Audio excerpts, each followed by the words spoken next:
वैशाख माह के कृष्ण पक्ष की एकादशी तिथि के दिन वरूथिनी एकादशी का उपवास किया जाता है।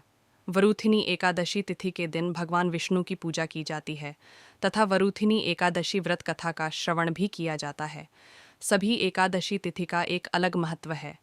वरूथिनी एकादशी का व्रत करने से जातक को शारीरिक तथा मानसिक कष्टों से मुक्ति प्राप्त होती है। इस एकादशी का व्रत करने से व्यक्ति को मृत्यु के पश्चात मुक्ति भी मिल जाती है। आइए जानते हैं वरूथिनी एकादशी तथा वरूथिनी एकादशी व्रत कथा के बारे में। युधिष्ठिर भगवान श्री कृष्ण से बोले कि भगवान, आपने मुझसे चैत्र महीने के शुक्ल पक्ष में आने वाली एकादशी, जिसे कामदा एकादशी के नाम से भी जाना जाता है, का बहुत ही अच्छे व सरल रूप वर्णन किया है। हे प्रभु, आप स्वदेज, जरायुज, चारों प्रकारों के जीवों को उत्पन्न, पालन तथा नाश करने वाले हैं। अब मैं आपसे विनती करता हूँ कि वैशाख माह शुक्ल एकादशी के बारे में मुझे कुछ जानकारी प्रदान करें। इस एकादशी का क्या नाम है, इसका कथा क्या है, इसकी व्रत करने से किस प्रकार के फल की प्राप्ति होती है, सब विधि पूर्वक बताएं। इस पर भगवान श्री कृष्ण ने कहा, हे राजन, वैशाख माह के कृष्ण पक्ष में आने वाली एकादशी तिथि वरूथिनी एकादशी के नाम से जाना जाता है। यह वरूथिनी एकादशी व्रत कथा का प्रभाव सौभाग्य प्रदान करने वाली, समस्त पापों को नष्ट करने वाला तथा अंत के समय में मोक्ष प्रदान करने वाला है।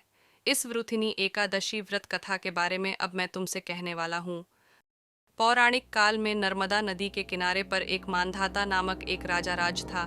कहा जाता है कि वह राजा बहुत ही तपस्वी तथा दानवीर थे। एक समय की बात है कि वह राजा जंगल के बीच में अपनी तपस्या में लीन थे।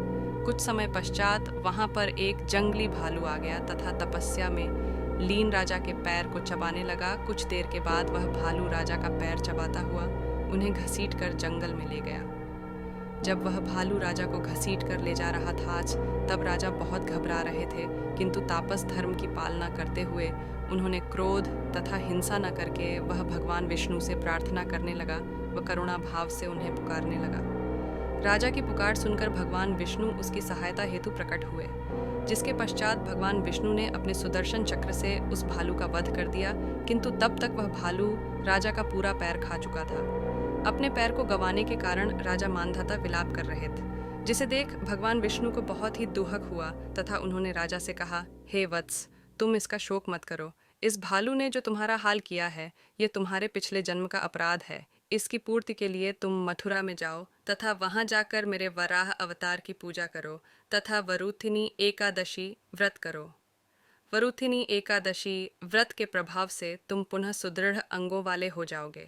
भगवान विष्णु के कहे अनुसार राजा मानधाता मथुरा नगरी में गए तथा पूर्ण श्रद्धा के साथ वरूथिनी एकादशी व्रत को किया। इस एकादशी व्रत के प्रभाव से राजा का शरीर पुनः सुदृढ़ अंगों वाला हो गया तथा इस वरूथिनी एकादशी का व्रत करने के कारण राजा को स्वर्ग की प्राप्ति हुई। इसलिए जो भी व्यक्ति भय से पीड़ित हो, उसे वरूथिनी एकादशी का व्रत अवश्य करना चाहिए।